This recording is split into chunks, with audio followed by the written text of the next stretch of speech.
goes all, fuck you, Frankenstein, you green-skinned motherfucker. You're not ironic. Here's my ironic heroes from history. This is Jack Johnson. He was the first American black heavyweight champion. No one could defeat him, so they sent him to prison for dating white women.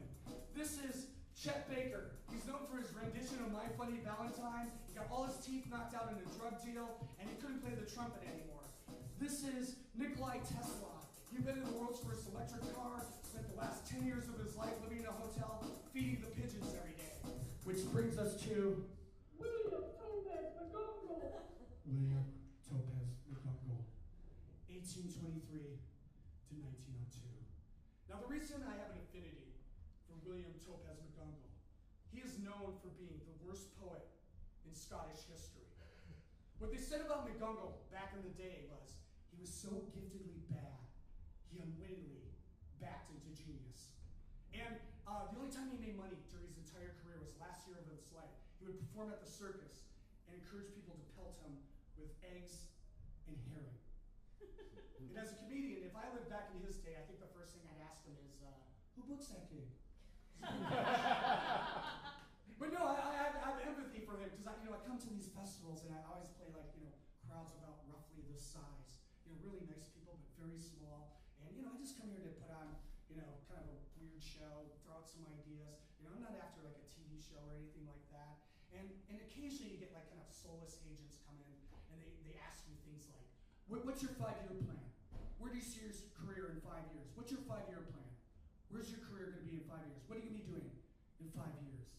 I always like say something like, 5 years from now, I see myself parading your head on a stick around the town square. But here's the twist, I'm going to pitch it as a reality TV show.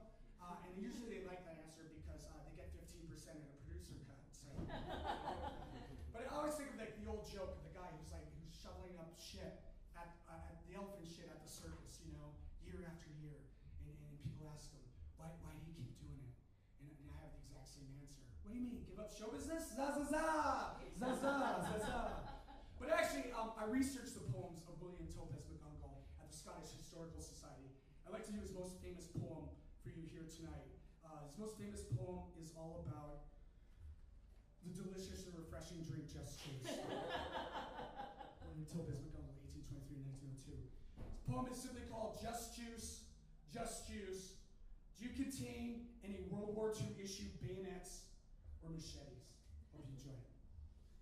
Just juice. Just juice. Do you contain any World War II issue bayonets or machetes? No, it's just fucking juice. It's just fucking juice, people. It's just fucking juice. Just juice. Just juice. Just juice. Do you contain walnuts? Just juice. Just juice. Do you contain monkeys? Just juice, just juice, just juice, just juice. Do you contain IKEA furniture?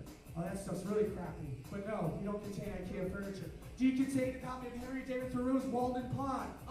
Just juice. Just juice. Just juice, just juice, just juice, just juice. Just juice. Just juice, just juice, just juice, etc., etc., etc. Thank you very much. And here's a little ironic take on the ironic, not ironic song with pasta, anti-pasta. Why is that so low back there? Pasta, anti-pasta, pasta, anti-pasta, pasta, anti-pasta, pasta, pasta, pasta, pasta. Satan, what? Pasta, anti-pasta, pasta. Thank you very much.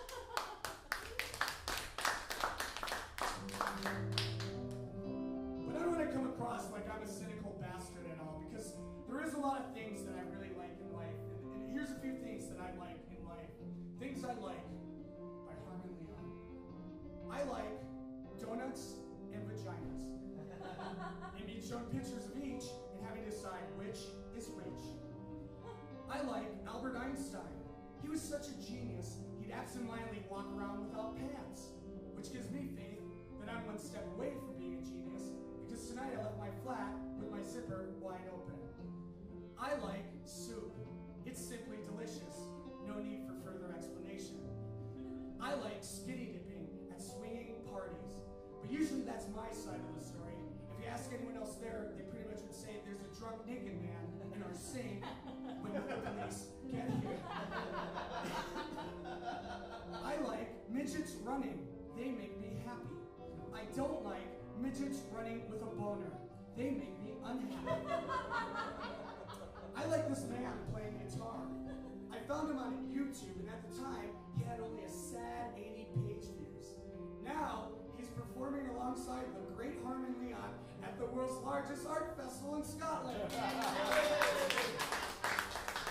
I like the joke by Tommy Cooper that goes, I'm on a whiskey diet. I lost 3 days already. But I'm going to update it for 2011 to say, I'm on a heroin diet. I lost all my roommate's belongings when I pawned it for more heroin. But you know what I like most of all? Do you know what I like most of all? The thing I like most of all is this audience.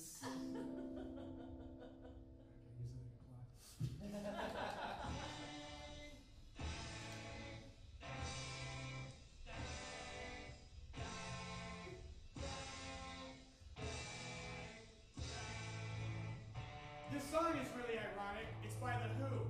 And originally, they wanted a cello section coming in at the beginning, but they couldn't afford a cello section, so instead the band just started chanting cello, cello, cello, cello. And through irony, they made it a much better song.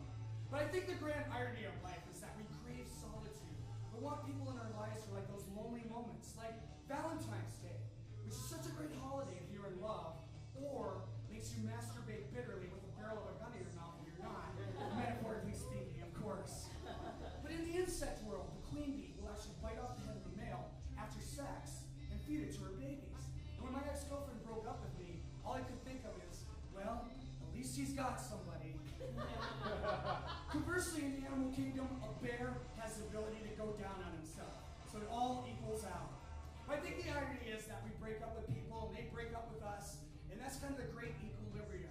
And we should embrace this crazy cast of characters that enters and exits our lives, and take their best qualities, and make them permanent qualities of ourselves, like their smile, or the way they share biscuits with the elderly. And I know I'm not a perfect person, and I forgive all the women in my life. I just hope in turn that they could also see that in me and forgive me. You are forgiven.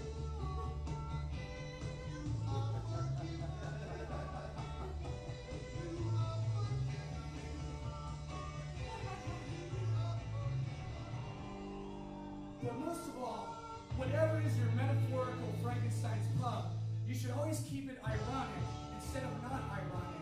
And you should eternally be dancing a monster mash deep in your heart and your soul.